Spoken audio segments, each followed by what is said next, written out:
नमस्कार दोस्तों, बहुत बहुत स्वागत है आज के इस वीडियो में।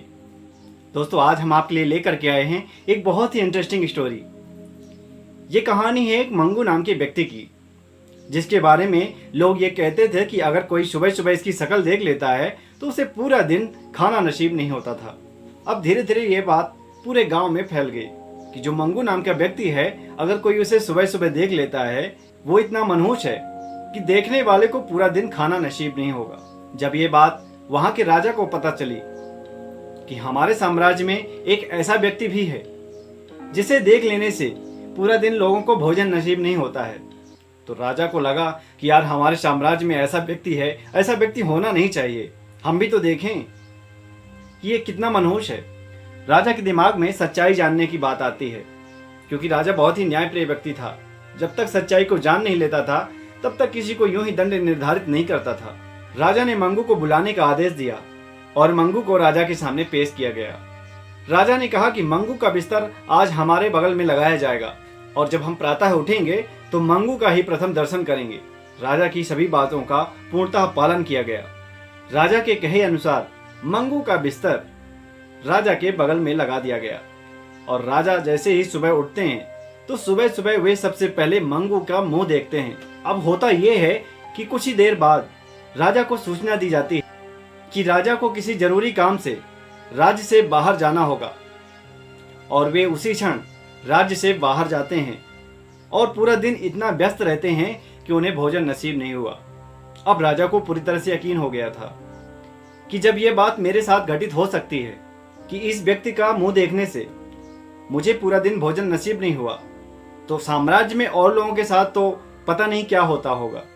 अब प्रजा की भलाई के लिए राजा ने एक निर्णय लिया और उस मंगू नाम के व्यक्ति को फांसी की सजा निर्धारित कर देते हैं। जब ये बात राजा के मंत्री को पता लगी, और वो मंत्री बहुत ही बुद्धिजीवी था, मंत्री सारी बात समझ चुका था।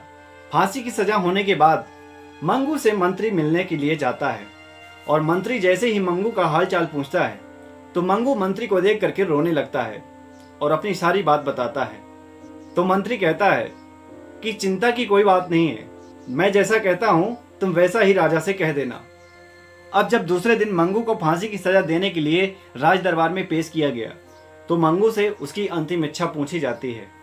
तब मंगू ने कहा कि मेरी अंतिम इच्छा है कि मुझे राजा से कुछ जरूरी बात कहनी है, और मंगू की अंतिम इच्छा को पूरी करने के लिए उसे राजा से मिलवाया जाता है। तो राजा ने कहा कि कहो मंगू, तुम क्या कहना चाहते हो। तो मंगू ने कहा कि महाराज, अपने राज्य में एक व्यक्ति मेरे से भी ज्यादा मनहूस है और सबसे पहले सजा तो उसे ही मिलनी चाहिए। तब राजा ने कहा कि तुम नाम बताओ उसका, कि वो कौन मनहूस व्यक्ति है जो तुमसे भी ज्यादा मनहूस है। तब मंगू ने कहा कि महाराज, अगर आप बुरा न माने तो मैं बताऊं। महाराज ने कहा आप बेझिझक कहो। तो मंगू ने कहा महाराज, वो व्यक्ति आप ही हो। तो महाराज ने पूछा कि ऐसा क्यों, तुमने ऐसा क्यों कहा कि राज्य में सबसे ज्यादा मनहूस व्यक्ति मैं हूं।